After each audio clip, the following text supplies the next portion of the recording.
देखिए, कुछ दिनों से इंटरनेशनल मीडिया आउटलेट्स में एक न्यूज़ घूम रही है कि सिंगापुर में बच्चों को कोविड-19 बहुत हो रहा है।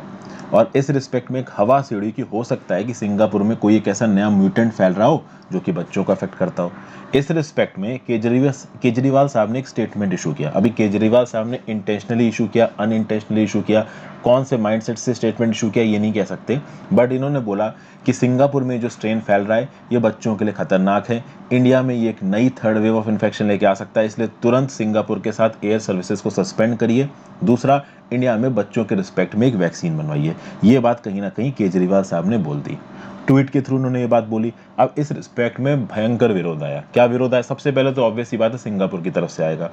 और इस विरोध को एक अलग प्रकार से यहाँ पे दिखाया गया है इंडिया में। कैसे?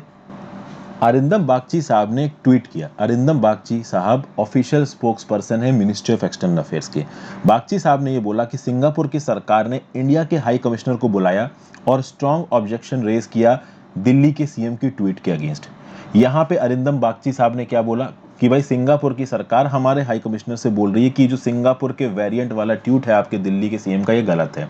तो वहां पे जो हमारे हाई कमिश्नर हैं उन्होंने ministry of external affair Singapore को यह भरोसा दिलाया कि मिस्टर केजरीवाल की अथॉरिटी नहीं है कि वो इंटरनेशनल रिलेशंस पे या इस प्रकार की चीज़ों के ऊपर कमेंट कर सके।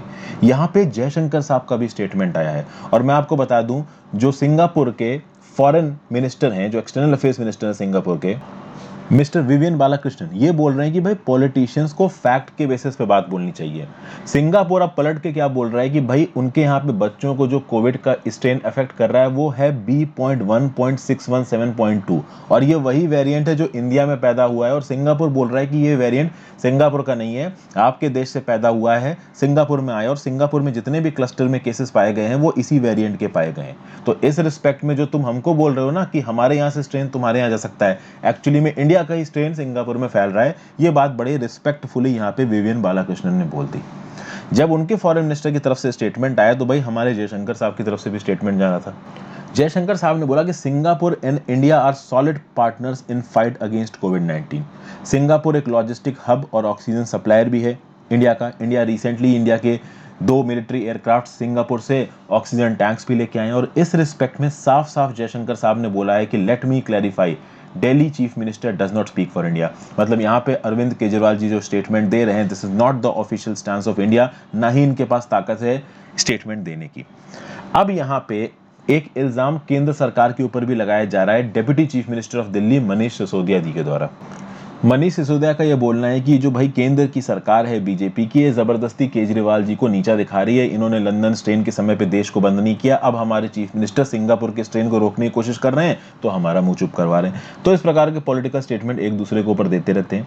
यहाँ पे एक बहुत मैच्योर स्टेटमेंट विवियन बालाकृष्णन की तरफ से आ रहा है कि भाई देखिए, दोनों कंट्रीज और पूरी दुनिया ही लड़ रही है कोरोना वायरस से, तो सबको साफ साफ लड़ना है, एक दूसरे के ऊपर इल्जाम लगा के कुछ होने वाला नहीं है।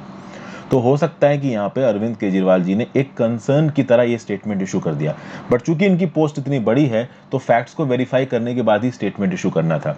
अगर सिंगापुर इतनी कॉन्फिडेंस से बोल रहा है कि उनके यहाँ जो स्ट्रेन फैल रहा है वो इंडिया का स्ट्रेन है, तो ऑब्वियस ही बात है इसके लिए रिस्पॉन्सिबल इंडिया हो जाता है, ना कि सिंगापुर। हालांकि WHO ने भी इस बात को टेस्टिफाई नहीं किया कि जो सिंगापुर में स्ट्रेन फैल रहा है वो क्या इंडिया वाला ही है या उनका कोई खुद का है। इस रिस्पेक्ट में केंद्र सरकार के ऊपर भी ये इल्जाम लगाया जा रहा है कि अरविंद केजरीवाल को ओपनली ह्यूमिलिएट कर रहे हैं। तो ये पूरा का पूरा इशू है। एक कह सकते हैं कोरोना की फाइट में एक दूसरे के साथ कोऑपरेट करने की बजाय एक दूसरे पे इल्जाम लगाने वाली बात हो रही है।